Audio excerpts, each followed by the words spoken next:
The lobby of the Easton Grand Hotel felt like an oven.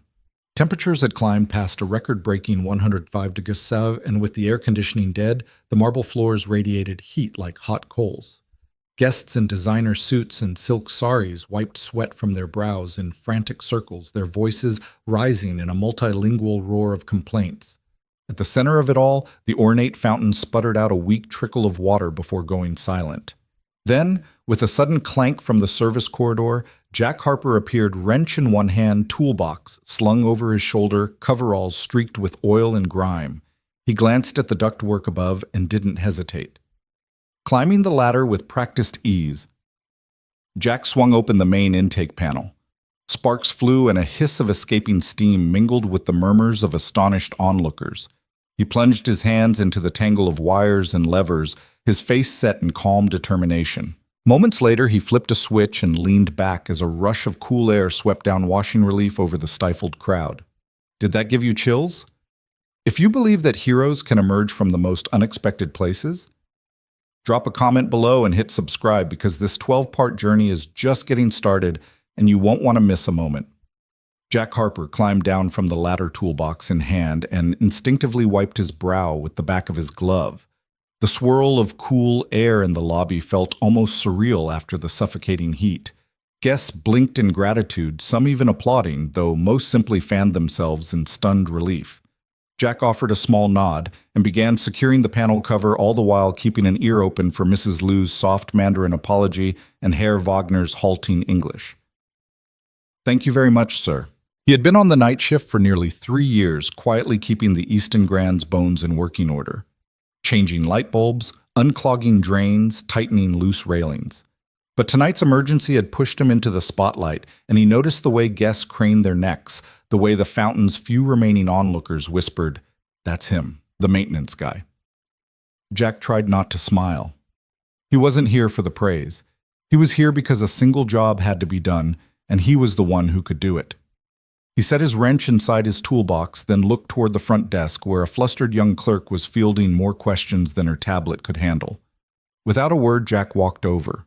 He laid a comforting hand on the clerk's shoulder, offered a gentle smile, and pointed her toward a corner where 2 fans had inexplicably come to life once the thermostat kicked back on.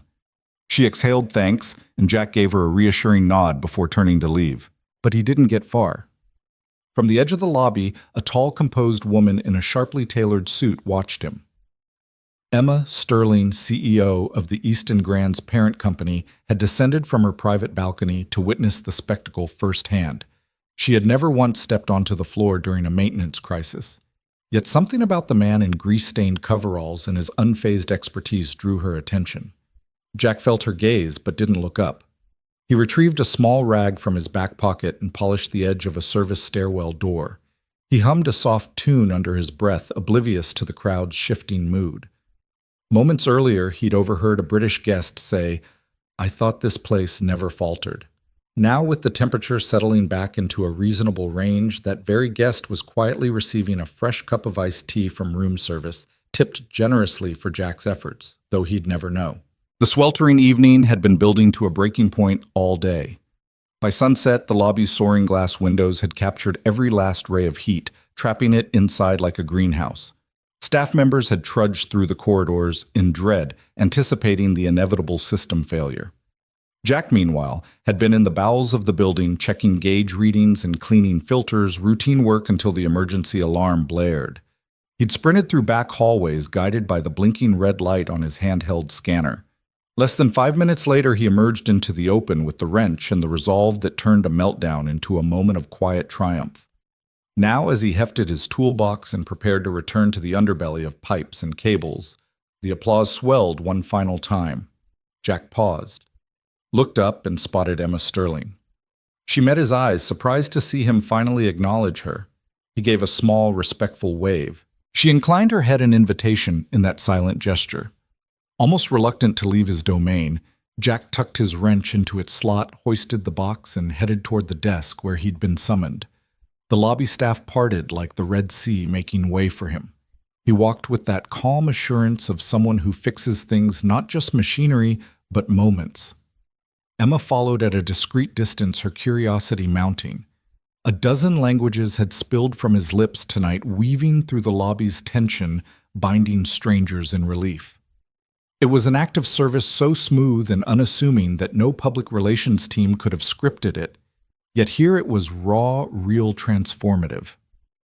Jack stopped at the front desk. Emma stepped forward. He didn't know her name, and she didn't yet know his, but in that instant, names felt secondary. It was about two people who understood that kindness and competence can be more powerful than any title. Emma cleared her throat. Jack looked up, ready to reattach his name badge before disappearing back into the service corridors. But this time she spoke first. "I'm Emma Sterling," she said, her voice as cool and measured as the air he'd just restored. "Thank you, Jack Harper." He blinked, paused, then offered her a lopsided grin. "Just doing my job, ma'am." She smiled, a rare, genuine curl at the corner of her mouth, and Jack realized his night shift might never be the same again.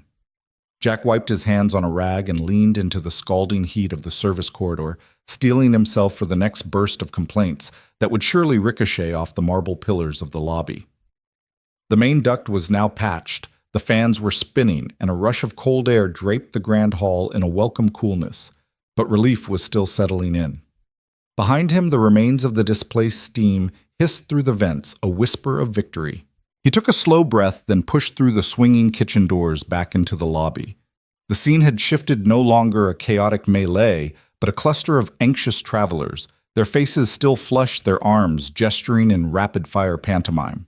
Jack recognized a frown in every language. A German grandmother in a floral dress wailed in fractured English about her missing reservation voucher. A Japanese businessman held up a smartphone, his katakana-laced English plea for directions meeting only blank stares from the flustered front desk staff.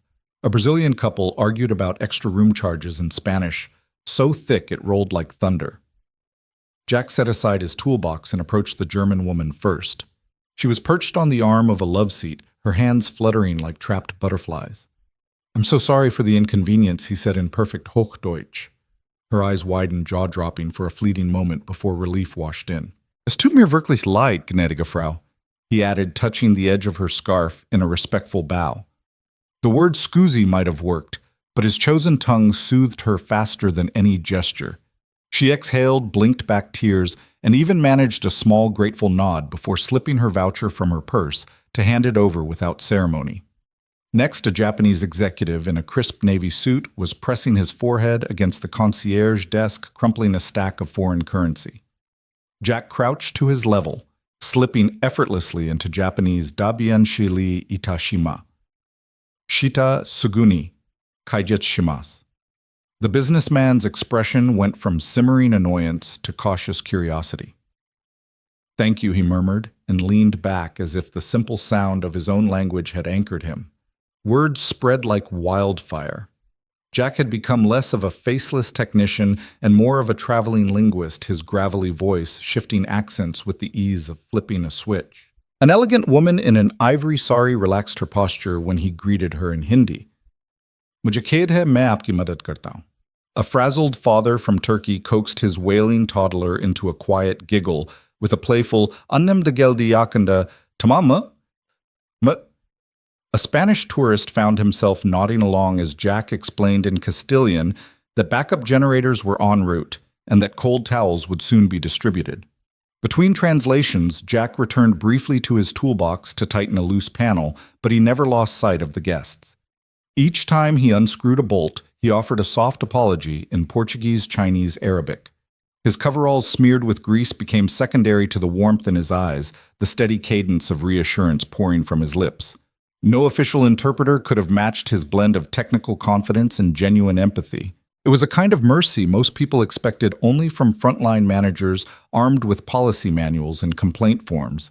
Yet Jack dispensed it in wrenches and words. He was the eye of the storm, anchoring a crowd that had felt helpless, melting their anger with a dose of human kindness. And he did it without a flicker of ego. At one point, the Brazilian couple approached their tempers, tamed enough to clutch each other's hands. The wife summoned enough English to ask about a room upgrade, but Jack's Portuguese reply shifted the conversation instantly. He leaned in, dropped his voice to a conspiratorial whisper. "No cost. My treat." Their laughter was soft relieved, and he disappeared back into the corridor before anyone could applaud. Up above, on the mezzanine behind tinted glass, Emma Sterling watched him. She'd meant to review sales projections tonight, but had found herself drawn to the lobby by the spike in guest feedback alerts on her tablet. Row after row of well-handled impressive. Thank you, maintenance guy. She scrolled through the languages he'd used: English, German, Japanese, Hindi, Portuguese, Arabic, Spanish, and realized that tonight he had done more for her brand than any marketing campaign could. Down in the center of it all, Jack finally sheathed his wrench. He straightened, flexing his tired shoulders, and took in the transformed Tableau staff passing out cold water with newfound composure.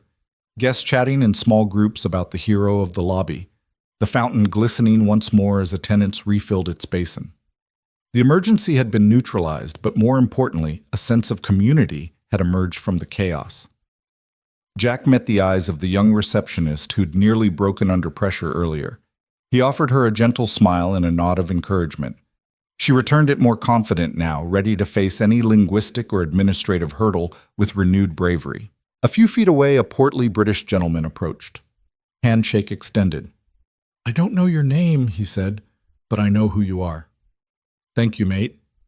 Jack tipped his head in acknowledgement, murmured glad to help, and bolted, already heading back toward the service elevator where his toolbox waited. Moments later, he stepped aside to let a cart full of ice packs and bottled water pass through, riding on the same wave of calm order he'd created. The lobby had regained its usual hush, the previous storm reduced to a distant echo. Emma descended from her perch on the mezzanine. By the time she reached the main desk, Jack had vanished. She found a folded paper bicycle, one of the hotel's origami favors, tucked into the wrench holster on his toolbox. On its triangular wings in neat block letters, someone had written, "Language opens doors. Kindness keeps them open."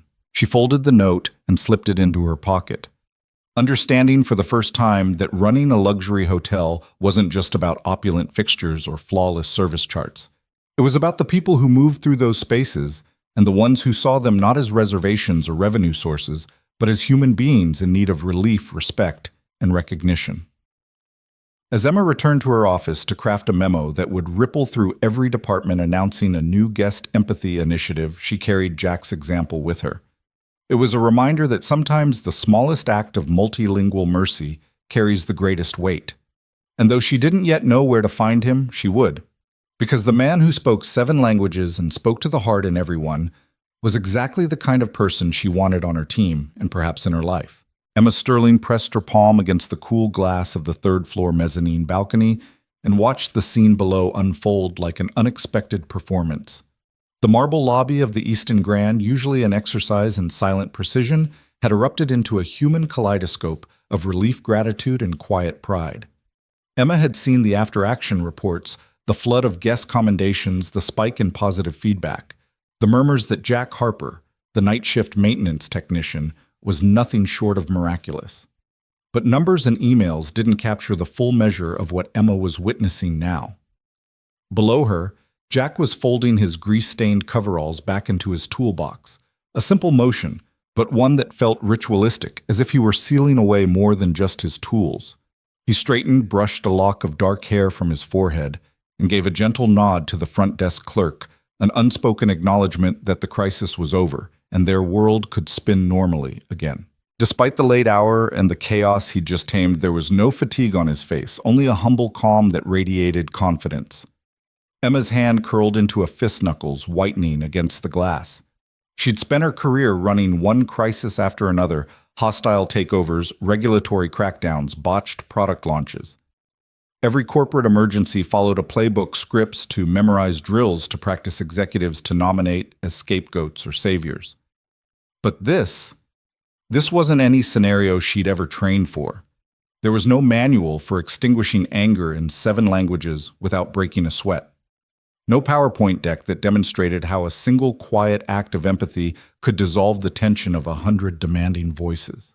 Her earpiece buzzed insistently, a reminder of the video conference she was due to chair in 2 minutes, and all hands on the supply chain disruption that threatened to delay the hotel's summer expansion. She tapped her temple panel and sent a quick text. Reschedule. Priorities have changed. It was uncharacteristic, even reckless, but something about Jack's effortless leadership had compelled her to pause everything else. Emma took a step back and leaned into her swivel chair. The balcony doors closed softly, cocooning her in the muted hum of the executive suite. She watched Jack from this vantage point as if she could distill his essence through observation alone. The way he interacted with the guests, hands never raised in frustration, voice never edged with apology or defensiveness, but always steady, unabashedly human, felt like a masterclass in emotional intelligence. She remembered the early days of her own career fresh out of Harvard, brimming with ambition. She'd clung to every leadership seminar, devoured every self-help bestseller, pored over case studies from every industry titan. Yet, despite her training, she'd learned the hard way that heart-fueled connection couldn't be engineered in a conference room or simulated in role-play exercises. You could teach managers how to deliver tough feedback, how to navigate office politics, even how to execute a flawless elevator pitch, but you couldn't teach them to see people, to truly meet them where they were. Emma's gaze shifted to the clients clustered near the fountain, now smiling, chatting in small clumps as newly minted acquaintances. The heatwave crisis that had threatened reputations and racked up negative press had become a story of solidarity. A testament to our people, the upcoming marketing campaign would say. But beneath that tagline lived Jack's quiet courage, and Emma felt a swell of gratitude she rarely allowed herself to feel. She swiveled her chair and stared at the wall-mounted screen that usually streamed financial dashboards. Tonight it showed a muted graph of guest satisfaction scores climbing in real time. Each green bar was a data point in the narrative Jack had authored with wrenches and words. Emma tapped her lip thoughtfully. She needed to know more about him, what drove him, how he'd learned to speak German, Japanese, Arabic, Portuguese. What life stories lay beneath the coveralls. Her assistant's voice crackled through the earpiece. "Emma, the conference room is ready whenever you are." "Not today," Emma replied, rubbing her temple. "Cancel the supply chain call. I want a full profile on Jack Harper, background check, credentials, performance reviews. Everything." There was a brief pause. On it. She closed her eyes and exhaled. It was rare for her to drop everything in the name of curiosity, but she sensed this wasn't mere fascination, it was necessity. A leader's job wasn't just to command resources or ensure profitability. It was to recognize the unexpected solutions that emerged from the margins. And Jack Harper was exactly that, a solution in human form. Emma rose from her chair and walked the length of her office toward the service elevator control panel hidden behind a shelf of strategic reports.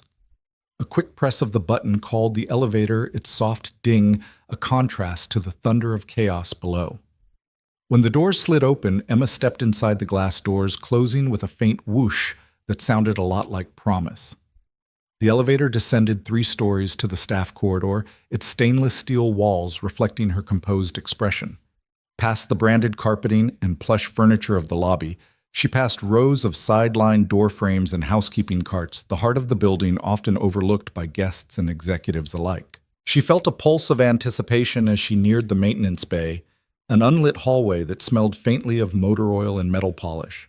She halted just outside the bay doors, peeking through the small window. Jack was packing his toolbox, wrenches, screwdrivers, voltage tester, his night meter that glowed in the dim overhead light. He'd cleaned up the last of the dust from the repair, his coveralls now bearing the faintest sheen of sweat. A woman from housekeeping offered him a bottle of water. He shook his head with a grateful smile and waved her off. Emma stepped through the double doors, her presence startling him just enough that he looked up, wrench still in hand. He set it down and offered her a nod of respect, a subtle reflex from years of courteous labor.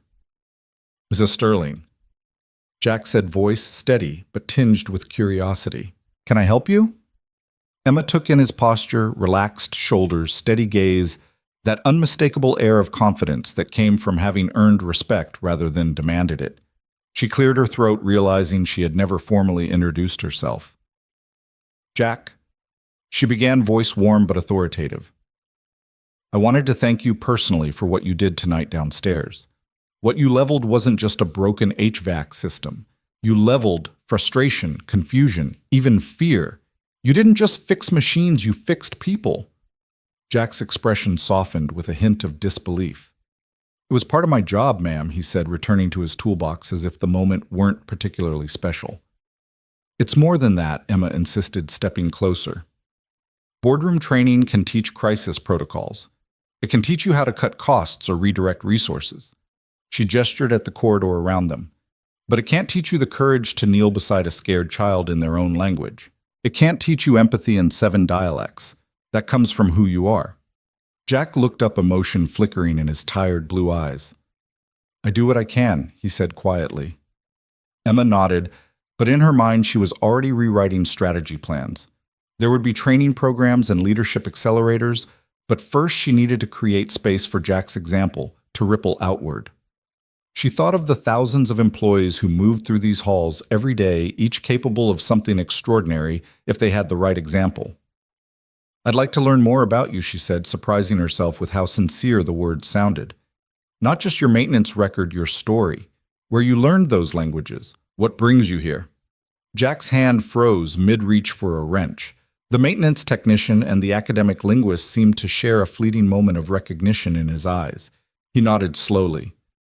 I'd be happy to share, ma'am, he said. Emma extended her hand in offer of partnership rather than hierarchy. Emma Sterling, she said, letting her guard down in a way she rarely did. Jack shook her hand firmly. Jack Harper. He replied, the grease from his palm leaving a faint mark on her sleeve, an indelible reminder that real leadership often bore the imprint of human effort. They stood in the softly lit maintenance bay. The rest of the world paused just beyond the corridor's edge. Emma felt the familiar buzz of her phone in her pocket, an unending stream of memos and demands. She left it silent.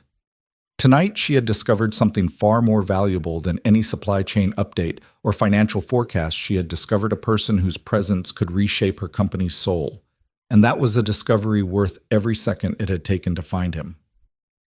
Emma Sterling sat at her mahogany desk long after dusk had settled over the city, the only illumination the soft glow of her laptop screen. Across the floor-to-ceiling windows behind her, the urban skyline twinkled like distant constellations. But Emma's focus was entirely inward into the bureaucratic corridors of her own company's human resources database. She had summoned Jack Harper's full file after their unexpected hallway conversation, determined to understand the man who had, in one evening, upended her very conception of leadership. With a measured click, she opened the digital folder labeled Harper Jack, Personal File, and scanned through the basic details: date of hire, position code, shift assignment. Everything looked ordinary at first glance until she discovered a link to a scanned resume in the attachments. She opened it. Staring back at her were credentials that didn't belong to a mere night shift technician. At the top in bold letters, Jack A. Harper, Ph.D., Applied Linguistics, Columbia University. Below that, a line listing roles as an adjunct professor at NYU's Linguistics Department, with course titles like Advanced Phonetic Structures and Pragmatic Communication. There were glowing recommendations from department chairs and scholarly publications on language acquisition and cross-cultural communication. Emma's brow furrowed as she scrolled. This was not someone scraping by, but an academic at the top of his field. Her heart ticked faster. How had she never known she had interviewed Jack herself during orientation for new hires? She'd met him only briefly in a corridor press of people and never gleaned an inkling of his background. She'd always assumed he'd been the archetypal maintenance man drawn by stability rather than intellectual challenge. Yet here he was, a scholar who had consciously relegated his talents to the shadows. On impulse, she clicked open the next document, a note from HR that explained the unusual hiring decision. Candidate Harper appears massively overqualified, it read. Nevertheless, he insisted night shift availability and benefits eligibility were top priorities due to personal obligations. Candidate demonstrates exceptional technical skills and exemplary conduct during interview. That last phrase was an understatement. Jack's calm empathy had clearly impressed the interview panel, and now Emma knew why. Images flashed in her mind. Jack crouched beside a hysterical Japanese guest, that sweltering night murmuring reassurances in fluent Japanese, the German couple whose glances of irritation turned to respect as he explained the repair timeline in their mother tongue, the small Korean child he soothed with a playful pun in Korean. Each vignette had carried a common thread of patience, problem-solving, and an ease with language that Emma now realized had been forged not on the shop floor but in lecture halls and research labs. She opened a spreadsheet of Jack's benefits enrollment, then paused at the line marked Dependent, Henry A. Harper, DOB 0812, 2010. Adjacent, a note simply stated, Primary immunodeficiency. Chronic condition requiring ongoing treatment. Emma sat back in her chair, stomach tightening. Her own years of climbing corporate ladders had never been tempered by the need to provide round-the-clock care for a child's health. She'd once thought the biggest tests of resilience were hostile shareholders and merciless quarterly numbers. But Jack's priorities, family, first stability over prestige, revealed a resilience she had never fully grasped. The next file she opened was less clinical. A personal statement Jack had submitted to HR during hiring, a brief essay on why he'd chosen this role. The typed words glowed on her screen. I have a son, Henry, whose condition means my schedule must always be predictable. Academia demands time I cannot give, and while I love teaching and research, my son's health takes precedence. A night shift position with full benefits allows me to be at home during his waking hours and present for his doctor's appointments. I do this work with pride and humility, knowing that reliability and responsibility serve my family better than fame. Emma exhaled, her chest heavy with admiration. Here was a man who had deliberately chosen a humble title in service of a higher calling, love.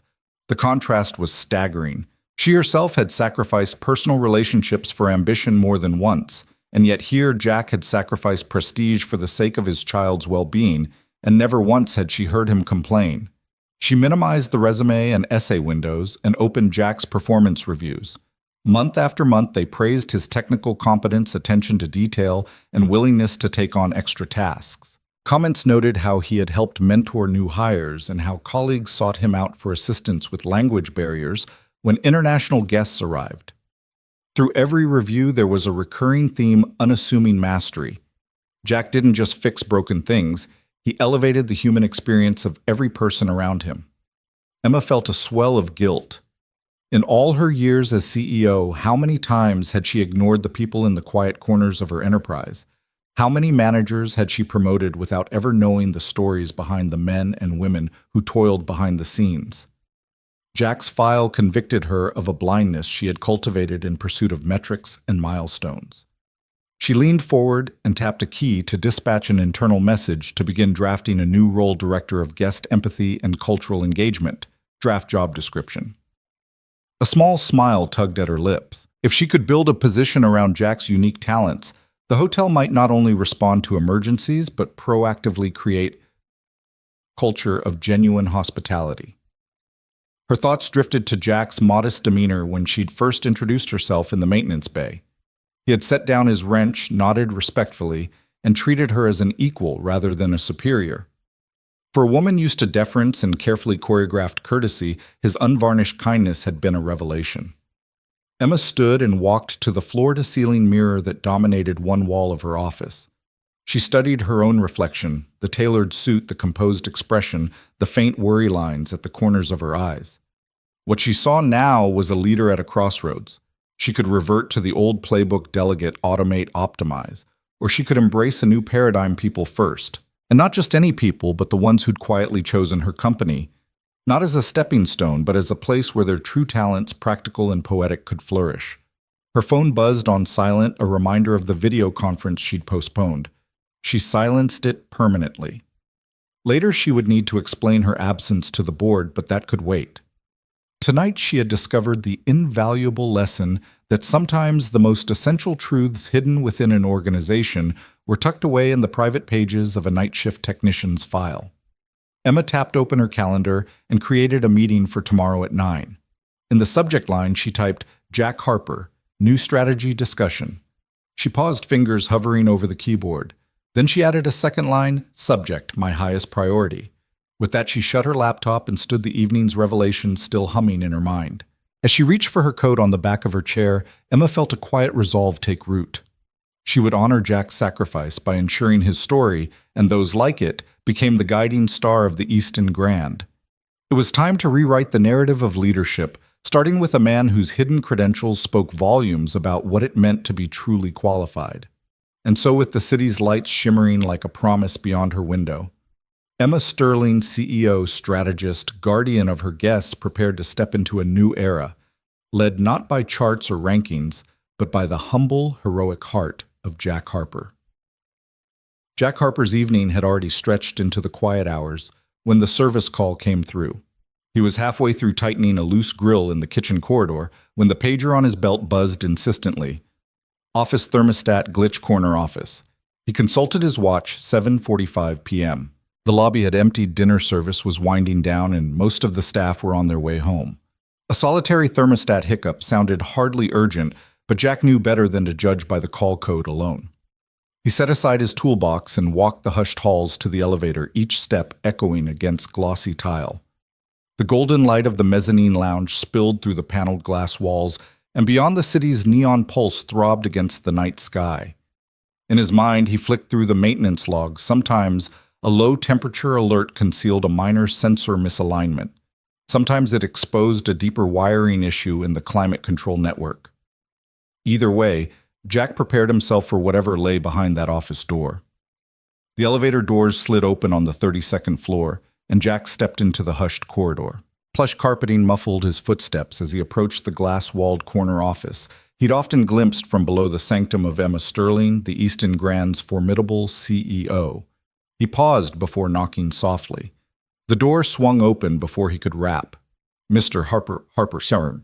Emma's voice was calm, almost gentle, a tone he'd only heard once before, back when she'd called him in to confirm the rooftop cooling system was fully operational.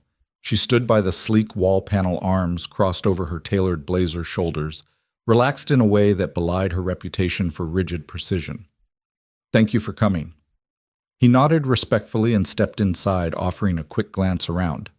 The office was spacious yet minimal, dominated by a wide desk of dark mahogany, a wall of awards and framed architectural sketches of the hotel's expansion, and a single ergonomic chair pulled away as if in readiness for his arrival. Jack set his toolbox on the floor, pop-opened it, and retrieved his infrared thermometer and calibration screwdriver.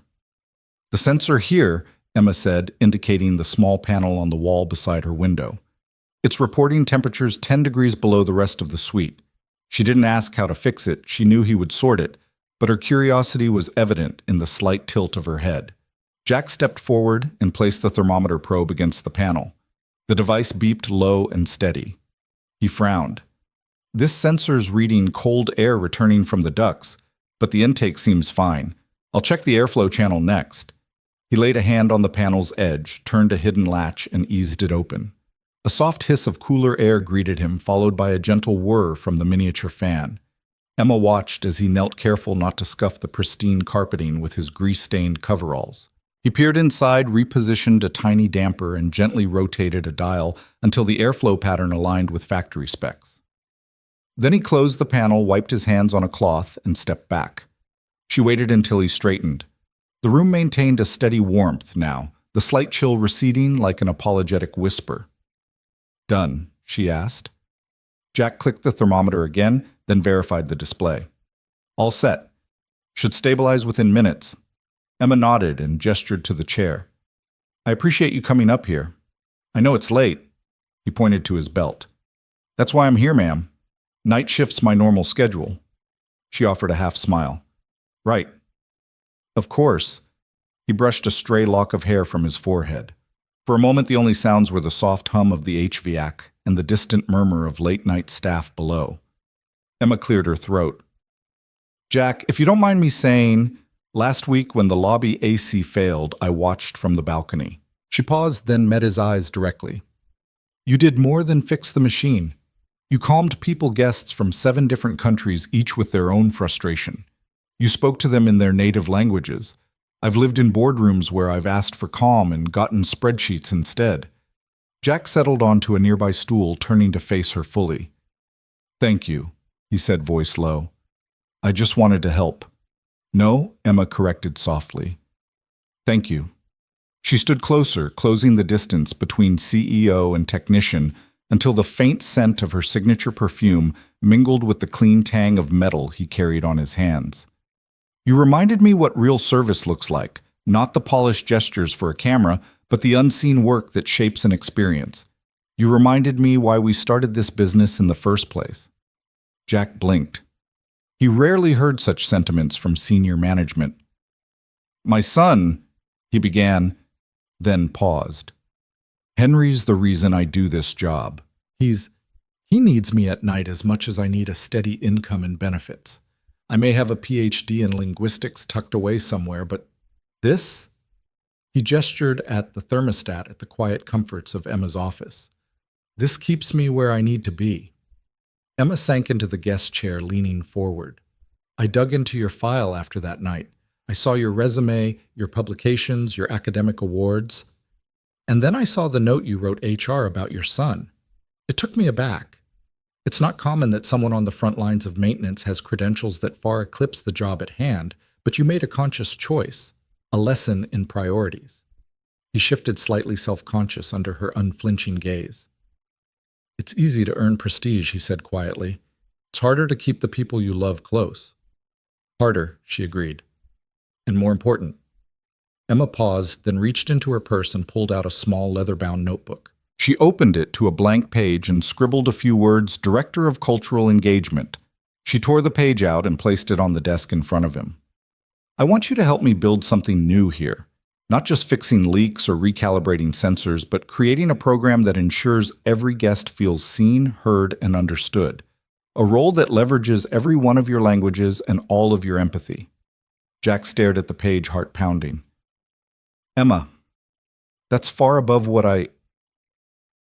But she held up a hand. I know it's above what you ever imagined. That's why it's perfect. Our world has enough layers of hierarchy. What we need is someone who's been overlooked yet never stopped showing up.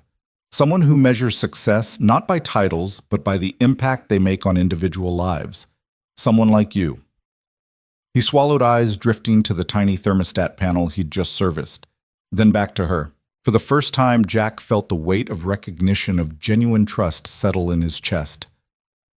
I'd be honored, he managed. Emma nodded, a genuine warmth softening her usually steely expression. Good. We'll expand your role, and yes, we'll formalize the title later. But tonight I wanted to thank you personally, and to say that I've learned something valuable from you, that leadership isn't always about giving orders. Sometimes it's about stepping aside to let someone else fix what you didn't even know was broken from the inside. Jack exhaled slowly, the tension in his shoulders easing. Thank you, Emma. I won't let you down. She leaned back satisfied. I know you won't. Now before you go, I should probably apologize for sending you up here on a false pretext. He tilted his head with a grin. Not at all. The thermostat wasn't the only thing that needed a little recalibration tonight. Emma laughed softly, an unexpected, genuine sound that filled the corner office with a rare intimacy. Well said, she agreed. Get back to your shift, Jack. I'll let the overnight crew know where to find the new program outline. He picked up his toolbox and offered a polite nod. Good night, Emma. Good night, Jack. As he stepped into the corridor, Jack felt lighter than he had in years, a sense that his unseen labors at the edges of the Easton Grand were finally acknowledged, valued in a way that transcended job descriptions. And behind him in the glow of her office, Emma Sterling watched him go, fully aware that the man who'd entered her realm as a mere technician had just become the catalyst for her greatest transformation yet. Jack Harper checked his watch as he stepped through the neon glow of Millie's Diner. It was 7:15 on a Friday morning, the hour when the neighborhood still smelled of fresh coffee and sizzling bacon. In his gloved hand, he cradled 2 steaming mugs of hot chocolate marshmallows, bobbing like tiny white buoys. Under his arm was a crisp white envelope neatly addressed in Emma Sterling's elegant script. He took a steadying breath. This wasn't just breakfast, it was a crossing of worlds. Sliding into the familiar vinyl booth, Jack set down the mugs, the sweet steam fogging the overhead light momentarily. Across from him, Max Harper, his 7-year-old son, pushed his glasses back up the bridge of his nose and regarded the envelope with shy excitement. Is that from the boss lady? He asked, eyeing Jack with a grin that spoke of inside jokes and shared conspiracies. Jack smiled, smoothing his grease-stained coveralls as best he could under the diner's harsh fluorescence. It is indeed. He slid the envelope across the Formica tabletop. Open it if you want. Max ripped it open in one eager motion, tearing neatly along the fold to reveal a pale blue card inside. He read aloud in a squeaky voice, "Please join me for breakfast this Friday at Millie's Diner. Emma Sterling." He looked up at Jack with wide, delighted eyes. "She wants to have breakfast here with us." Jack chuckled softly and ruffled his son's hair. "She knows this is your favorite place. Says she wanted to meet the boy who taught her how to speak alien and cat." Max laughed a bright, infectious sound that turned heads at nearby tables. "Alien is easy," he declared, "just 4 clicks and 3 squeaks. Cat is all tail flicks." He traced an imaginary tail flick in the air, waggling his finger like a little paw. Jack and half the booth full of diners erupted in gentle laughter. Just then the door chimed. Emma Sterling stepped in a gentle snowfall of early morning light, catching the edges of her tailored navy coat. She paused, scanning the diner until her eyes settled on their booth. For a moment, Jack caught sight of the same quiet curiosity in her gaze that he'd glimpsed in her corner office. She smoothed her coat over the back of the seat and slipped into the booth beside Max, folding the envelope and tucking it into her bag. "Good morning," she said, voice warm against the din of bleach-scented air and clinking plates. "Morning," Jack replied, sliding one of the hot chocolates toward her. She accepted it, hands closing around the mug as if it were a small anchor in uncharted waters. Max beamed. "I made Boss Lady's favorite marshmallows on top. Daddy says it's important to make you feel at home." Emma's lips curved into a genuine smile that reached her eyes. "Thank you, Max. This is perfect." With a careful sip, she closed her eyes as though tasting reassurance itself. Jack reached for the syrup bottle and began pouring chocolate over Max's pancakes, the din of diner chatter fading into the background as a quiet bubble of intimacy enveloped their booth. Emma watched the exchange, her posture easing. She swapped pleasantries with Jack about the crisp morning air, but her real attention was on Max, the bright boy, whose laughter had once bridged her austerity and his father's unassuming hope. So Emma ventured after a moment, "I've been practicing my alien sounds, but my cat impressions need work." She leaned toward Max. "Do you think I could get a quick lesson?" Max beamed and hopped out of the booth, adopting a low crouch. He pressed a finger to his lips in mock seriousness. "You must be very quiet," he whispered, then emitted a soft series of gentle trills. Emma copied him, tongue-rolling in awkward but earnest mimicry. The result was somewhere between a squeaky toy and the distant purr of a contented kitten. Jack watched as Emma's eyes lit with unguarded delight. It was a side of her he'd glimpsed only in fragments, the woman beneath the corporate armor capable of laughter that wasn't polished for the press. When Max hopped back into the booth, Emma clapped softly. "Excellent work, teacher." She pressed a finger to her lips, offering a tiny bow of respect. Max's grin widened until his eyes nearly disappeared. Jack felt the weight of his own pride and relief. This breakfast was never just a formality. It was an invitation to something bigger, a genuine friendship, a blending of family and work, of oil-stained hands and silk-stitched collars. Emma cleared her throat and sipped her hot chocolate long enough for Jack to worry she might be about to revert to boardroom mode. Instead, she set the mug down and rested both hands on the table. "Jack, I wanted to thank you," she began in a tone that held no proclamation of authority, "for inviting me into your world, for teaching me what truly matters, kindness, connection, and laughter." Jack swallowed, eyes flicking to Max, who watched them with wide curiosity.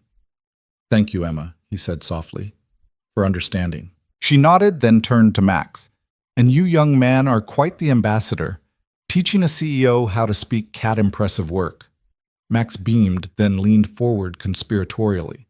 "If you really want to impress the cats, you have to also sniff the air like you smell treats coming. Here, like this."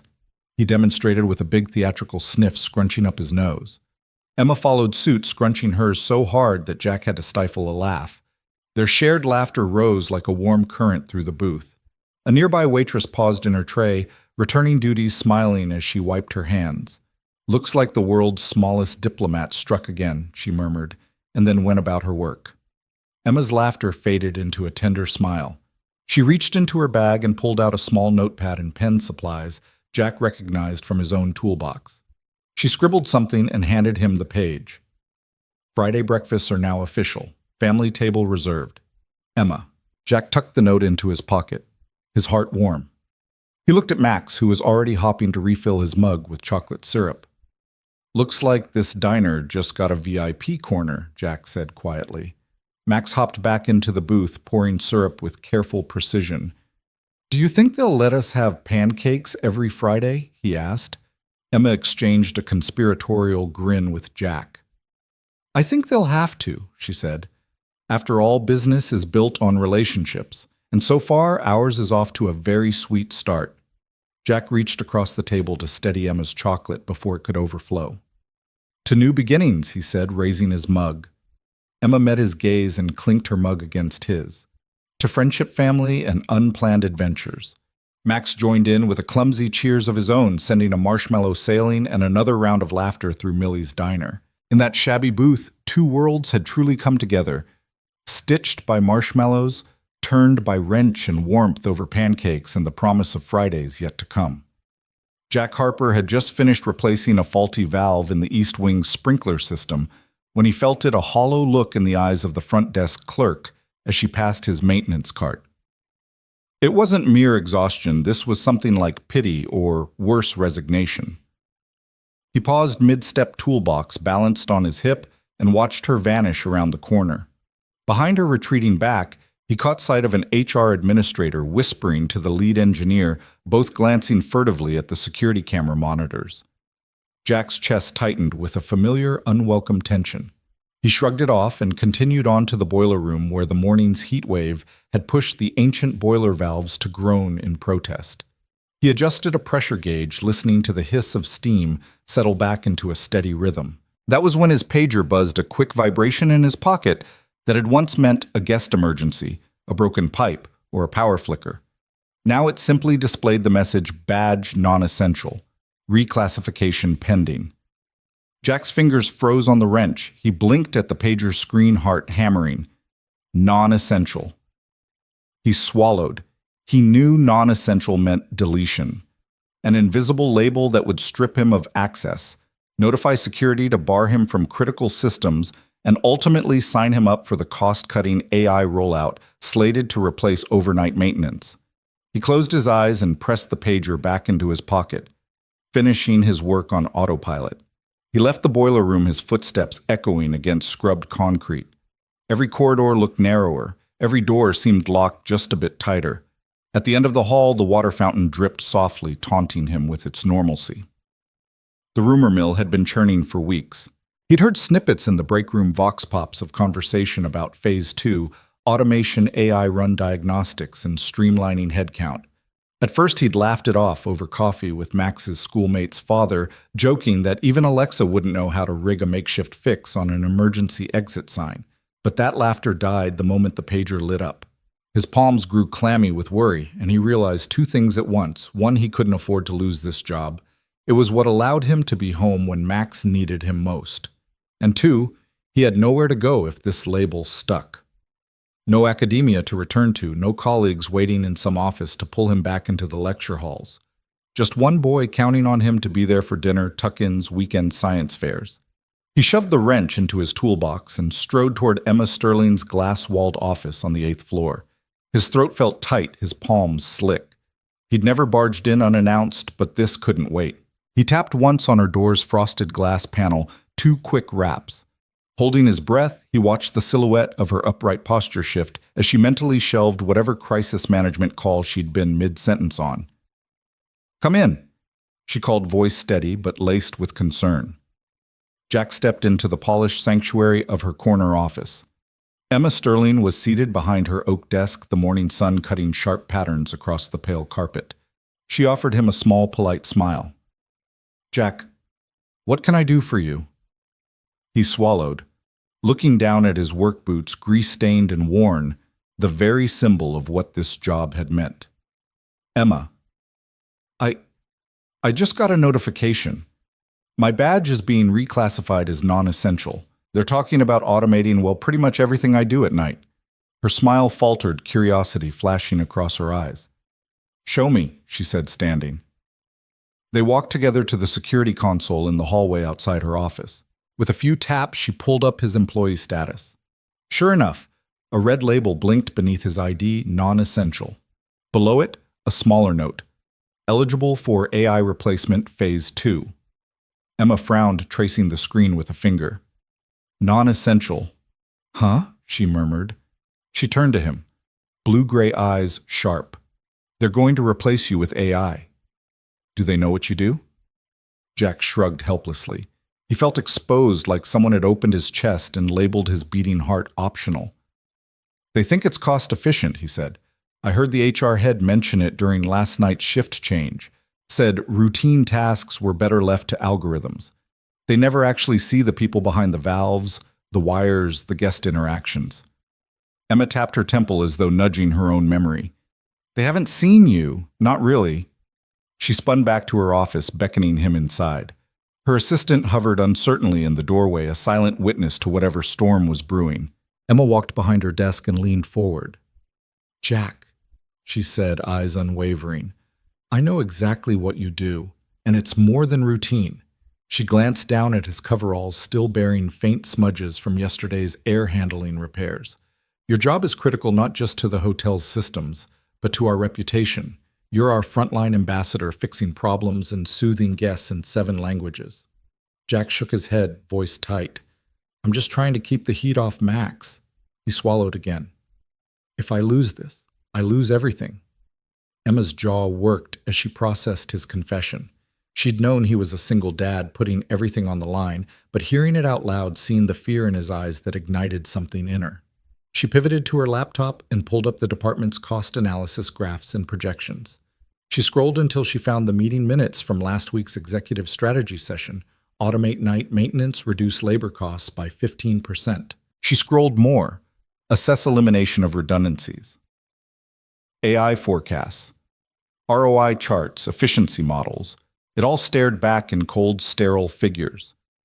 But as she weighed the numbers, Emma found herself replaying every instance Jack had rescued the hotel's image, guiding stranded guests in Arabic after the power flicker, diagnosing the sprinkler sensor failure in record time, diffusing an irate guest complaint in fluent German, de-escalating the panic when a concierge misspelled Edelweiss. Those weren't redundant tasks. They were miracles disguised as maintenance. Emma slammed the laptop shut and steadied her breath. Those spreadsheets, she said, voice shaking slightly. They don't capture loyalty. They don't account for humanity. Jack looked up puzzled, but hopeful. What can we do? Emma squared her shoulders. We fight this right now. She walked back to the console, fingers tapping furiously as she overrode the HR classification. I'm pulling your ID out of the non-essential list. I'm calling a department head meeting this afternoon. I'll make the case that our brand doesn't run on algorithms. It runs on people like you. Jack stared, mouth slightly agape. Emma, you can't. I can, she interrupted softly but firmly, because if I let you go, I'll be the one betraying the people I need most. She turned back to him, eyes fierce. You're not non-essential, Jack. You're indispensable. He closed the distance between them in one swift step and offered her a grateful nod, a single tear glinting in his eye. Thank you, he whispered. Emma brushed her hair back over her shoulder and folded her arms, a stance she reserved for boardroom showdowns. Just get back to work. I'll handle the data. She paused, then added, if they want spreadsheets, I'll show them numbers they can't ignore. Guest satisfaction scores up 30%, recovery time down 60%, employee loyalty at an all-time high. That's what you do. Jack exhaled relief, and something fiercer mingling in his chest. He turned to leave, then paused at her door. Emma, he said. She looked up concerned. I don't know how to thank you. Max and I will never forget this. Emma watched him cross the threshold, then exhaled a breath she didn't know she'd been holding. As the office door clicked shut behind Jack Harper, she realized she had a choice: bow to the ease of efficiency or stand for the people who made that efficiency possible. She touched the cool glass of her office window, looking down at the marble lobby where Jack had first emerged as hero. Tomorrow she would make sure the board saw him not as a line item, but as the beating heart of the Easton Grand. Emma Sterling stood at the center of the Easton Grand's opulent ballroom, her tailored blazer, unbuttoned sleeves rolled up in a rare display of earnest intent. Rows of polished mahogany chairs arced around her, filled with department heads, executives, and line staff alike, each one summoned by the unprecedented all-staff assembly she had called just that morning. Crystal chandeliers cast warm pools of light over the sea of expectant faces. As Emma glanced across the room, she saw more than colleagues gathered. She saw a family of dedicated people who had helped build this hotel's reputation. Tonight, she would give them a story worth believing in. Clearing her throat, she permitted herself a moment's stillness, letting the hush deepen until every whisper faded. Then she spoke, her voice carrying easily through the vaulted space. "Thank you all for coming on such short notice." She began scanning the room until her eyes found Jack Harper standing near the back, arms folded over his grease-streaked coveralls. He seemed to shrink beneath the ballroom lights, his gaze low, as if he did not belong on this stage. Emma's heart clenched. "I promised transparency, so I want to share something crucial. I almost lost our most vital team member." Murmurs rippled through the assembled crowd. A few eyebrows lifted in surprise. Emma continued, leaning forward over the podium. "Last week, Human Resources proposed reclassifying Jack as non-essential. They argued that night shift maintenance could be automated, that his tasks were routine, that the hotel could save money by phasing out his position." She paused, letting the weight of her words settle. But what those spreadsheets did not capture was Jack's humanity. Jack's head snapped up his shoulders, tensing as he realized where this was heading. Emma looked directly at him, unwavering. "When our central air conditioning failed during the record-breaking heat wave, Jack didn't just repair a broken thermostat. He spoke to irate guests in 7 languages: English, German, Japanese, Arabic, Russian, Spanish, Korean, calming their fury with kindness and sincerity. He wove us back together with nothing but compassion and technical skill." She turned back to the audience, her arms sweeping out.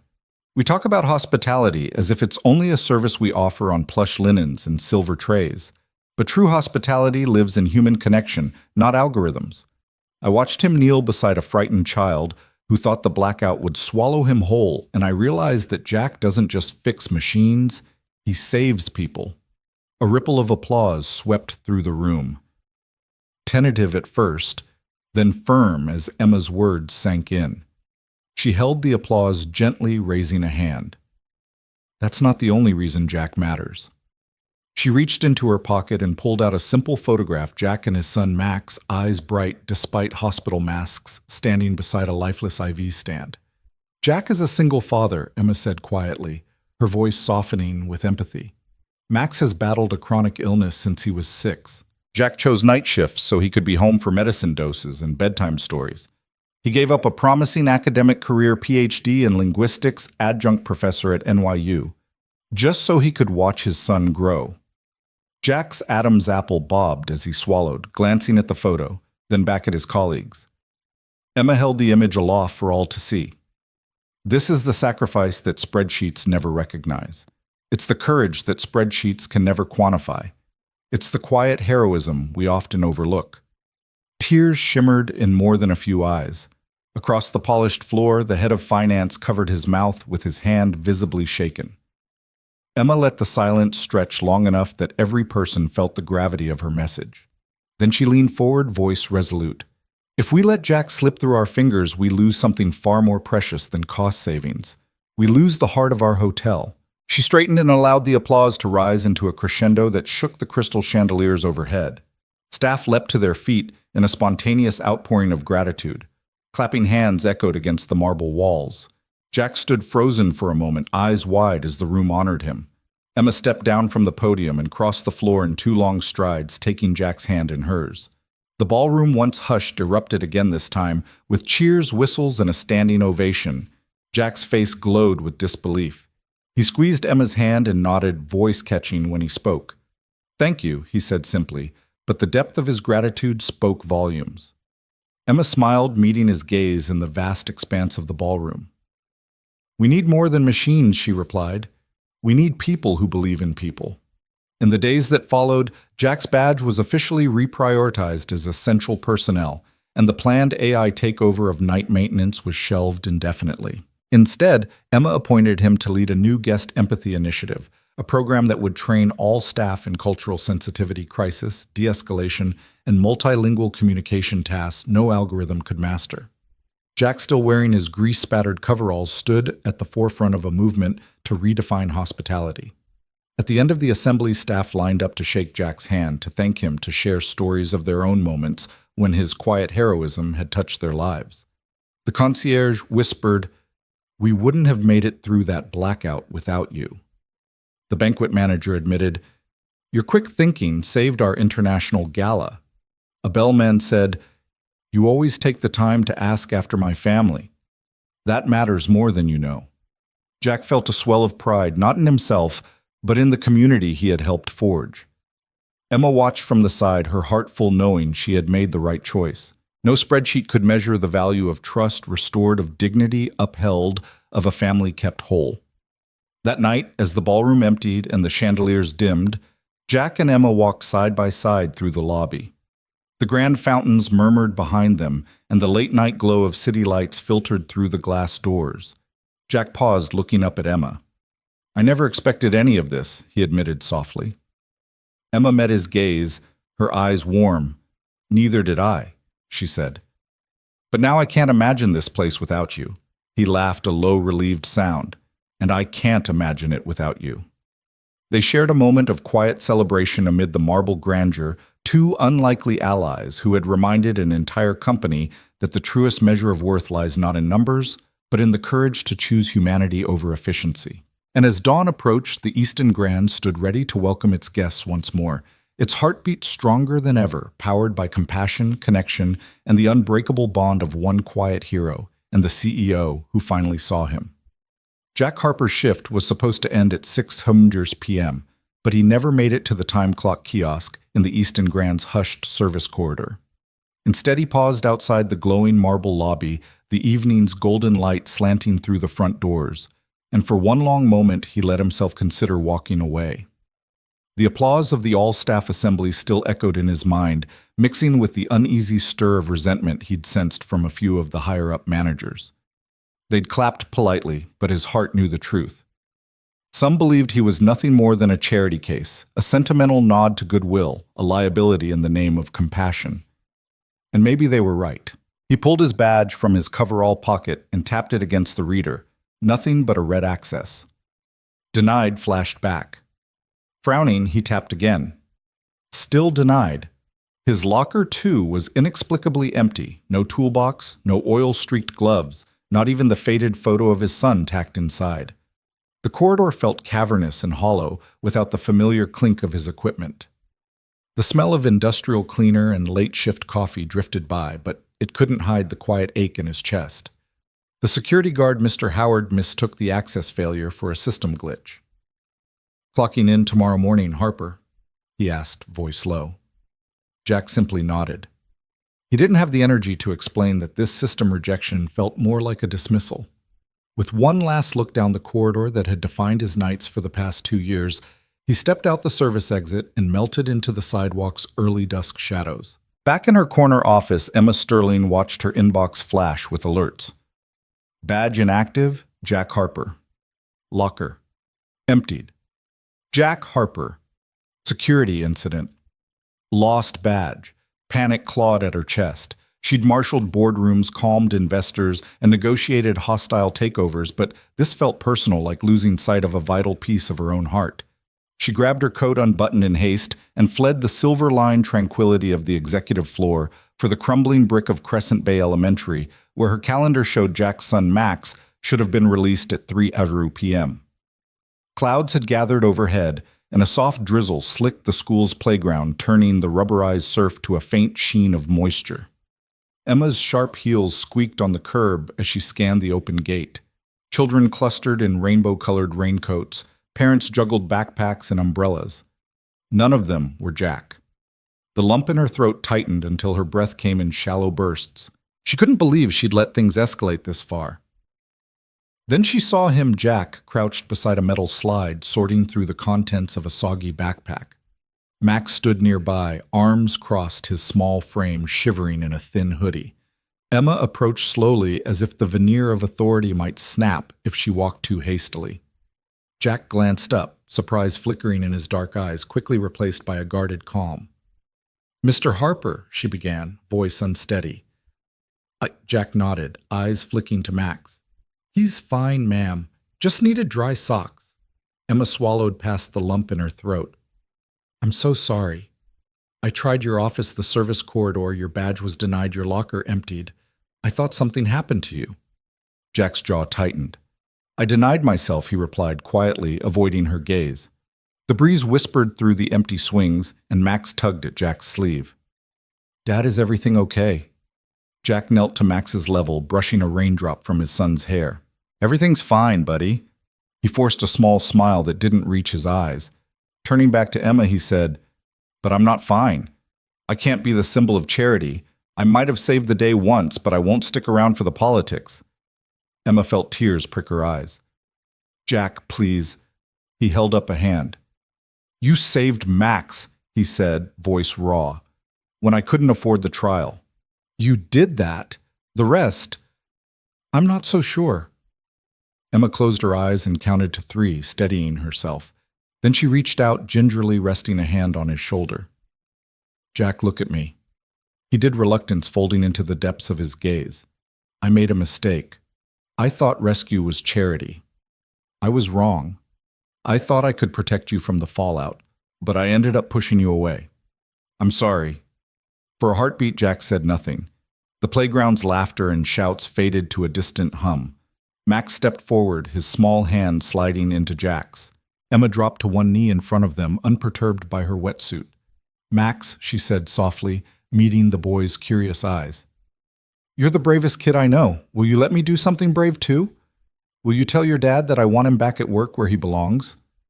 Max's eyes widened, then crinkled in a shy smile. He looked at Jack. "Dad, Miss Sterling says you make things matter." Jack's chest tightened. He looked at Emma, searching her face for hints of guile, found only earnest regret and hope. He took a trembling breath.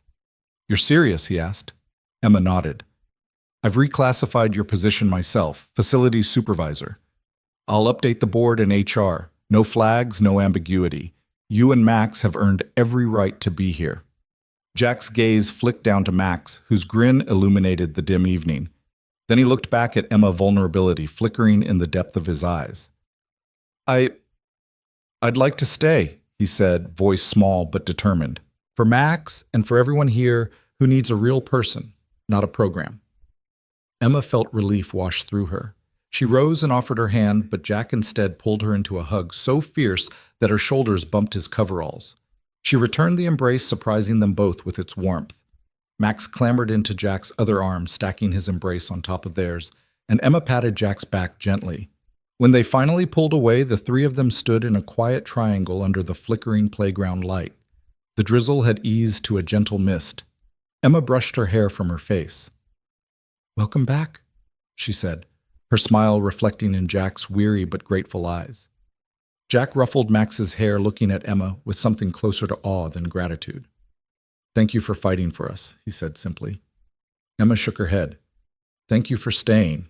The evening shadows lengthened as Emma, Jack, and Max walked back toward the hotel gate, side by side, an unlikely trio drawn together by courage, compassion, and the unbreakable bonds of family.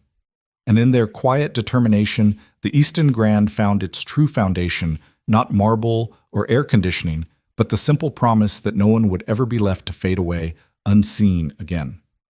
Jack Harper's first morning as facilities supervisor began not behind a desk, but in the echoing expanse of the main lobby. The dawn light glimmered off the marble floors, and for the first time in his life, he wasn't here to fix a broken pipe or clear a jammed air duct. Instead, he carried a stack of laminated cards and a clamshell box of multicolored markers, his tool belt replaced by something a little lighter, the quiet conviction that people mattered most. He gathered the front desk team in the circular seating alcove near the concierge desk. They shuffled in, some in crisp uniforms bristling with officiousness, others with guarded curiosity, after all. Jack had once been the handyman in coveralls, not the man giving directives, but he greeted each by name, extending a warm "good morning" in English, then following it with a soft "Guten Morgen, Ohayo gozaimasu, sabah al-khair." Dobra utro and buenos dias. The routine brought ripples of surprised smiles. It wasn't about showing off, it was about reminding them that a simple greeting could turn a stranger into a guest. Thanks for coming. Jack began choosing his words for everyone's benefit. I know you've got your routine's check-in scripts, room blocks, billing codes. Today, I want us to slow down. I want us to listen first, then speak. Not because it's on a checklist, but because it's how we actually help people feel at home. A receptionist raised her hand. Jack, do we really need 7 languages? I barely passed high school Spanish. Jack leaned forward, elbows on his knees. I don't expect everyone to speak 7 languages fluently. What I do hope is that you learn one phrase in a guest's mother tongue, how can I help you, and deliver it with sincerity. Then ask follow-up questions in English. The point is to show you care enough to try. He passed out the cards. Each had a phonetic spelling for how can I help you in German, Japanese, Arabic, Russian, Spanish, Korean, and French. Beneath the phrase, he'd scrawled a single reminder. Look into their eyes. Pause. Breathe. As the group practiced German Wie kann ich Ihnen helfen? Jack walked among them gently, correcting pronunciations, offering a nod to one trainee who'd nailed the rolling R&A thumbs up to another whose pitch rose at just the right moment. Laughter broke out when someone mangled the Japanese phrase into something closer to pizza on the house, but Jack's easy grin turned it back into a teaching moment rather than a humiliation. By mid-morning, Jackie had moved the session upstairs to the training room, where a dozen bellmen, porters, and junior engineers joined the front desk team. He stood at a whiteboard having sketched out a simple circle with 3 segments greeting listening action. Guests don't just come here for air conditioning or room service. They come here for the feeling of being seen, being heard, being safe. Our job is to fill those segments, start by greeting them in their language, listen without interrupting, then take action. It could be as small as offering a chilled water bottle, or as big as escorting them to a quieter lounge area. He told a story earlier that week. A frail, elderly woman from Brazil had crumpled a check-in form in frustration. He approached her, spoke "Como posso ajudar, señora," and simply sat beside her as she wept, offering a cool towel and a gentle silence. Afterwards, she hugged him, whispering gratitude. That's not in any manual, Jack said, his voice steady. But it's what people remember. Throughout the day, trainees paired off and role-played one as a guest, arriving post-midnight exhausted and disoriented, another as a newly hired receptionist who had to navigate both empathy and efficiency. Jack wandered the crowded room, listening intently, stopping to ask a retiring security officer how he might help a lost tourist or nudging a shy engineer to break eye contact and smile. By afternoon's end, the whiteboard was scrawled with feedback. Ask more open-ended questions. Use reflective listening. Offer solutions before guests ask. But Jack didn't leave them with theory alone. He led a walkthrough of the lower-level corridors, pointing out broken light fixtures and jammed sprinkler covers, areas he'd personally fixed last night. He showed how to check the backup generators in the boiler room, how to access the service stairwell without disturbing housekeeping, and how to calibrate a simple wall-mounted thermostat. Each demonstration wove in a customer-centric tagline, "Keep the lounge comfortable, so we keep the memories warm," or "A functioning corridor light is a beacon of safety at 3 a.m. His tone was neither condescending nor theatrical, just matter-of-fact, grounded in the reality that technical skill and human grace were 2 sides of the same coin. Back in the lobby as the sun dipped, Jack noticed Emma Sterling watching from the mezzanine balcony. She gave him a slow nod, the smallest crack in her usual reserve. He returned it with a brief salute. Then he descended the stairs and joined his son Max, who was doing homework in a quiet corner. Jack ruffled his boy's hair and introduced him to a bellman who'd been one of the day's trainees. Max Jack said, "This is Hector. Today, Hector helped me teach everyone how to say, 'Welcome home.'" Hector's face lit up, proud to have learned not just a phrase, but an attitude. At the end of the shift, Jack gathered his team one last time under the grand staircase. Tomorrow, he said, we're rolling this out with every staff member, housekeeping, kitchen crew, even the valet. Because hospitality isn't just front desk deep. You'll get a schedule by email, and I'll be around if you need help practicing. But tonight, take your cards home. Practice with anyone you meet, taxi drivers, baristas, your neighbors. keep the habit alive. We're not just fixing leaks here. We're building bridges. As the employees murmured their farewells, Jack stepped outside into the cool evening air. The Easton Grand's facade glowed in the streetlights. Max tugged his hand. "Dad, can we come back tomorrow?" Jack smiled, heart full. "We sure can, buddy." Behind them, staff members filed out lifetimes of training manuals replaced by something more elemental. The simple power of showing up, speaking someone's language, and listening like it mattered. And in the days to come, Jack's quiet leadership would ripple through the hotel's corridors, slowing down, frenetic mornings, grounding panicked moments, alchemizing routine service into genuine care. Because real hospitality didn't come from a spreadsheet or an app. It came from a man who had learned to balance bolts and heartbeat with equal skill, and in doing so had reshaped the Easton Grand from the ground up. The clatter of pipes and the hiss of steam had become a strangely comforting soundtrack to Jack Harper's days at the Easton Grand. In the maze of maintenance corridors and hidden utility closets, he no longer felt like an intruder, but part of the very heartbeat of the hotel. And standing beside him, clipboard in hand, often wearing a slightly rumpled blazer instead of her usual power suit, was Emma Sterling, his unlikely partner in warming what had once been a cold corporate fortress.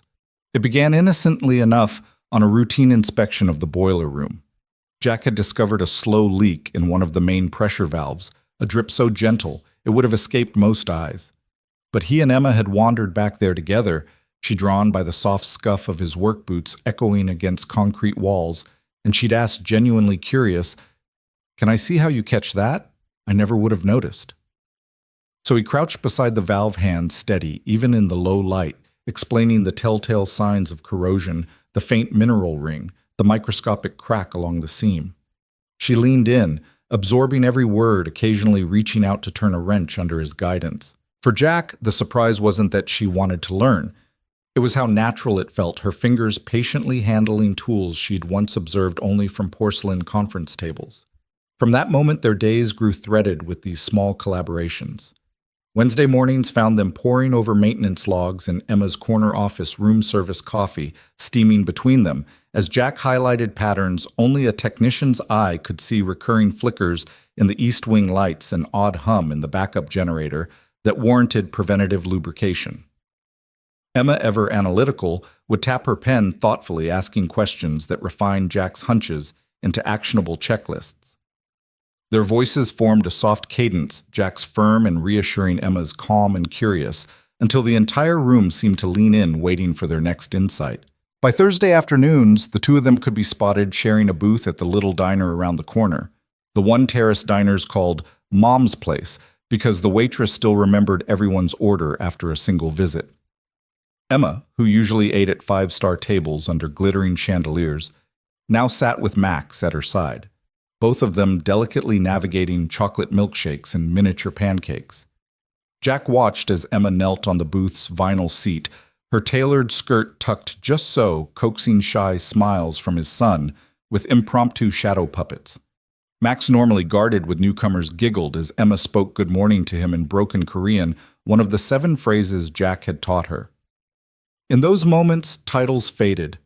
Emma wasn't CEO, just Miss Emma to Max, and Jack's heart swelled as he saw his worlds converge around that tiny table.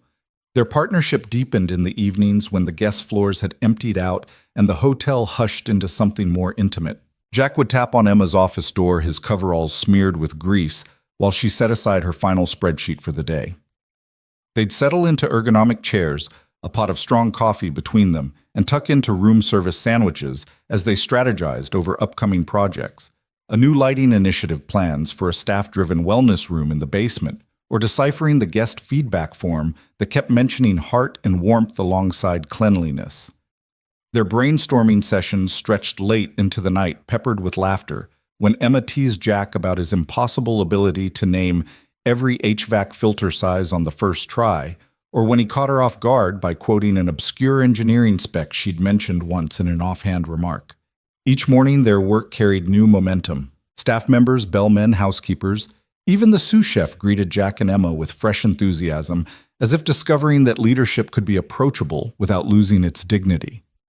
Jack's technical directives felt less like orders and more like invitations, and Emma found herself deferring to his judgment on everything from the angle of drip pans to the best way to train a new intake technician. Their respect was mutual. Emma trusted Jack's instinct in a wiring closet, and he relied on her network to clear roadblocks that no wrench could loosen. The turning point came on a late Friday afternoon. A minor water leak had flooded a hallway near the executive's wing. The marble floor was slick and dangerous. By the time Jack arrived, Emma was already there, sleeves rolled up, gripping a wet vac hose like a pro. They moved together in practiced rhythm, Emma guiding staff away from the spill. Jack shutting off the localized valve, then guiding an electrician to replace a corroded joint. Throughout the commotion, Emma's voice was steady. Jack's hands were deft, and the rest of the team watched in awe as the CEO and the former handyman became seamless partners in crisis management. That evening, Emma persuaded Jack to accompany her and Max to her favorite Friday treat, hot chocolate at the rooftop cafe overlooking the city skyline. They perched on tall stools, the wind tousling Max's hair and dancing sparks of city light across Emma's face. The three talked about dreams. Emma confessed she'd always wanted to learn how to build something with her hands. Jack admitted he'd never thought he'd feel so at home in a boardroom, and Max shared plans to invent a hug machine that could deliver unlimited comfort. As laughter fluttered between them, Jack realized this wasn't just a business alliance or an ad hoc friendship. It was something deeper, a kind of family forged in the grime of tunnels and the glow of conference rooms alike. Under the neon sign of the cafe, Emma reached for Jack's hand. No declarations of love, just a quiet squeeze that spoke volumes. Jack looked down at her, the sky a canopy of promise behind her, and felt a shift in his chest, a soft, insistent pulse that said this was more than partnership. It was care woven through every bolt turned, every data point analyzed, every pancake shared under fluorescence. When they returned to the Easton Grand, the lobby was empty except for the echo of their footsteps. Together they paused beneath the grand chandelier, its crystals refracting the final rays of daylight into scattered rainbow flecks on the marble. Emma's gaze met Jack's, and in that silent instant they both acknowledged what had grown between them. Not a fleeting office romance, but a bond rooted in mutual respect, shared purpose, and genuine tenderness. Hand in hand, they climbed the service stairs back to Jack's office, where work awaited a dozen maintenance tickets to review a training plan to finalize and a weekend guest symposium to prepare. Yet as they stepped inside, the weight of those tasks felt lighter, infused with the certainty that they would tackle every challenge side by side. And somewhere down the hall, they could hear the faint echo of Max's giggle, the living emblem of their newfound family. In the corridors of pipes and panels between strategy sessions and diner booths, Jack and Emma had discovered a simple truth. Love doesn't need a gilded ballroom or a scripted declaration. Sometimes it blossoms in the narrow passages where two people meet, tool belts and dreams interlacing until the shining marble palace itself is warmed from within. And in that warmth, they built something stronger than any steel beam, a connection that would weather every storm, powered by the quiet courage of two hearts choosing each other again and again. The old maintenance bay at the Easton Grand had once been a place of low hums and dim fluorescent lights, where tools clinked against metal and the soft shuffle of boots carried the day's last rhythms. Now 1 year later it gleamed with fresh paint, warm wood accents and sunlight pouring through newly installed skylights. Where oil drums and spare parts once sat there were display stations showcasing guest empathy exercises, mock front desk setups, translation booths, and problem simulation corners where participants learned to listen first, solve second. Jack Harper stood at the edge of the main workshop floor, dressed in a crisp button-down bearing the new Empathy Center logo. In his hand, he held a rolled blueprint of the center's next expansion. At his side was Emma Sterling, no longer simply the formidable CEO who'd summoned him to her office, but now a partner in this initiative, her sleeves casually rolled up as they had been so many times before. Max, now 10 and taller by inches, sat cross-legged on a low wooden bench, fiddling with a simple wooden puzzle that he'd crafted himself during the center's opening day kids' workshop. A small crowd of Easton Grand staff, community volunteers, and a few curious neighborhood leaders had gathered for the dedication ceremony. The energy in the room crackled not from spotlights or amplifiers, but from the palpable sense of possibility in the air. These were people who'd once passed through the hotel's grand lobby, oblivious to the gears turning behind the scenes. Now they stood here eager to learn how to bring that same spirit of care into their own lives. Emma tapped the microphone with a gentle smile. "Thank you all for joining us today." She began, her voice warm and unhurried. A year ago, this space was off-limits to guests, hidden, utilitarian, functional. We chose this bay as the heart of our new Empathy Center because it reminds us that true hospitality starts behind the scenes, with the people who never appear on any guest's itinerary. She paused, sweeping her gaze over the workshop stations. Today we open these doors to the community, to teach, to learn, and to grow together. Jack stepped forward, the blueprint now unrolled and held carefully in both hands. When Emma and I stood here last year, we had an idea: what if the same training that made our hotel stand out could make our neighborhood stronger? What if we could equip anyone from seasoned staff to eager volunteers with the skills to truly see one another? He gestured at a station where a group of trainees practiced responding to simulated guest complaints in Spanish and Mandarin. This center is built on the principle we first tested in our own hallways. Start where it's broken, stay until it's better. Max hopped off the bench, excitement lighting his face. He had been enlisted as the official junior ambassador for the center, and today he was about to share his own workshop project, a cribbage board turned puzzle teaching kids how to ask for help politely in 3 languages. "Hi, everyone." He called, voice small but steady. He held up his creation. "I made this so kids my age can learn how asking for help can be fun. My dad taught me that listening is the first step." A ripple of appreciative smiles and nods spread through the audience. Emma and Jack exchanged a proud glance before turning back to the gathered crowd. "We wanted Max to know that his dad's work wasn't just about wrenches and wires," Emma said. "It was about connection. And we wanted him and all of you to know that kindness can be practiced, taught, and shared." Her gaze rested on the plaque mounted behind them. "Start where it's broken. Stay until it's better." Harper Sterling Empathy Center, 2025. An applause broke out, genuine and heartfelt, echoing softly off the painted brick walls. Volunteers who'd helped build the training modules stepped forward, exchanging high fives with hotel staff who'd never before been called teachers. A few audience members dabbed at tears. Others quietly murmured thanks to Emma and Jack for opening up this space. After the formal dedication, the first open session began an interactive listening tour led by Jack himself. Staff members played the roles of various guests, one pretending to be an elderly gentleman with hearing difficulty, another an anxious newcomer whose luggage was lost en route. A line of trainees knelt before each guest, practicing empathetic phrases in their native languages as Jack guided corrections. Notice her hands trembling. Respond with calm reassurance before announcing the solution.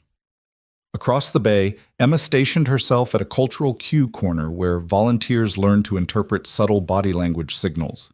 She greeted each participant with a gentle nod, then asked them to read the cues on flashcards showing different emotional states: frustration, relief, confusion, gratitude. When a trainee hesitated, Emma quietly shared the story of the Korean child in the hotel lobby that summer, emphasizing the power of small gestures, a lifted eyebrow, a patient smile to bridge cultural gaps. As midday sun filtered through the skylights, the workshop hall buzzed with soft chatter punctuated by laughter and bright moments of understanding. The center's layout encouraged flow and curiosity, a glass-walled office for private coaching, a kitchenette where hospitality recipes were shared for making guests feel at home with warm beverages and simple snacks, and a small auditorium set up for guest speakers. Jack's former academic colleagues, who now volunteered their time to teach language nuances and community leaders training in compassion-driven leadership. Toward the end of the afternoon, Emma and Jack gathered their little family for a final token of thanks. A local artisan had crafted 3 small wooden pins each, engraved with one word: See, Serve, Stay. Jack presented one to Emma C. in recognition of how she had learned to truly observe hearts instead of spreadsheets. Emma returned the gesture with the serve pin, acknowledging Jack's embodiment of selfless service. Then Jack turned to Max, placing the stay pin gently on his backpack strap. "Stay until it's better," he whispered, and Max's grin was brilliant enough to outshine the skylights. The The closing ceremony unfolded in a quiet circle under the maple tree, planted at the bay's entrance, a sapling now tall enough to cast dappled shade. In front of Emma and Jack's plaque, participants each took turns reading a favorite line from the center's core manifesto. Hospitality is a dialogue, not a monologue. Kindness is something you grow by watering others. We all carry tools, sometimes wrenches, sometimes words. When the last speaker finished, Emma looked around at the faces lit by afternoon glow staff and neighbors side by side, united by this new institution of care. This, she said softly, voice filled with gratitude is what can happen when you start where it's broken and stay until it's better. Thank you for helping us build this together. As the crowd drifted into small groups exploring the displays and sharing anecdotes of empathy and action, Jack slipped his arm around Emma's shoulders. Max bounded off to demonstrate his cribbage puzzle to a cluster of curious children, and over all of them the plaque glistened in the sunlight. Start where it's broken. Stay until it's better. Harper Sterling Empathy Center, 2025. They had started with an overheated lobby and a dozen disgruntled guests. They had stayed through personal sacrifices, boardroom battles, and self-doubt. And now they had built something far more enduring than any hotel program, a shared home of compassion, a testament to the quiet courage of one single dad who spoke 7 languages of kindness and the CEO who learned to listen. In that transformed bay, the Easton Grand's future shone as brightly as the skylights above, grounded in the simple transformative power of being truly seen.